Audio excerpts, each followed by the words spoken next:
Hey y'all, this is a really interesting perspective. I heard there's 1,800 people here, which is bigger than any class I've ever taught, but only slightly. Thank you guys very much. First, I want to introduce our 2017 bargaining team. Behind me, we have Daryl Bedford, Pam Johnson, Rabbi Ramkasoon, Mona Chevalier, Nicole Spears, Sean Pentecost, and Kevin McKay.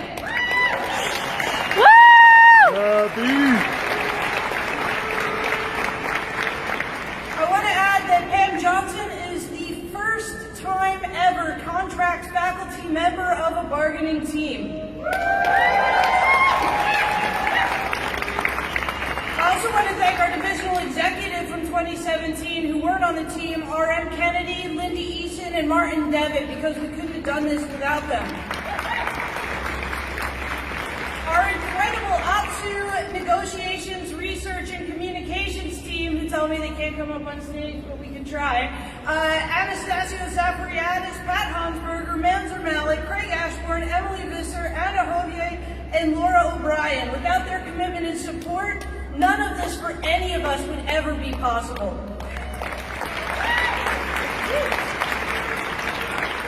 And a special thanks to our nominator, Karen O'Brien of Local 110 at Fanshawe College. We had no idea this was coming, and the kind words in her nomination make this work incredibly worthwhile. Most of all, however, we want to say thank you to the over 13,000 college faculty, contract and full-time, who walked the picket lines against a stonewalling employer for 5 weeks, voted 86% to reject the employer's underhanded forced offer, and continued to fight even after being legislated back to work by a panicked and equally underhanded liberal government.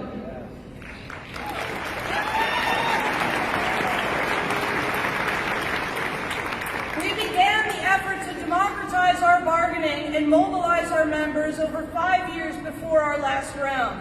We held 2 mantras dear throughout this process: educate, organize, and mobilize, and all of us or none of us.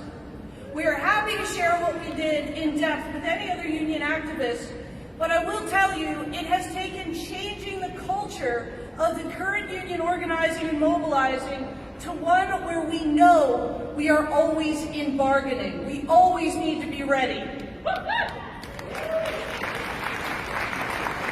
We, and by we I mean union and labor activists, need to map our membership and know who we actually represent versus just relying on past practices and entrenched beliefs. We need to reach out beyond our members. We need to build alliances with other workers, both organized and unorganized, and the labor and activist groups who support them, and help each other work toward our goals. We need to listen to those voices of marginalized and racialized workers within our own unions and address the systemic issues and oppression that are keeping us from true solidarity.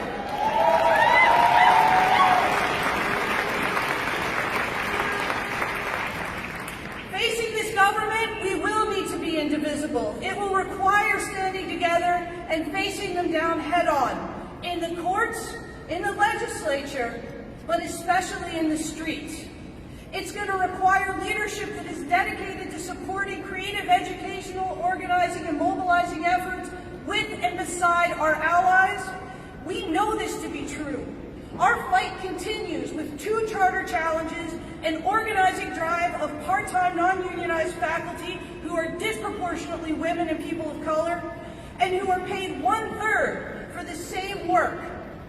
And with our, yes indeed, it's incredibly shameful, and our employer can change this at any point. And with our work with our allies in OCUFA, 15 and Fairness, the Workers' Action Center, and CAAT, we know that we can win.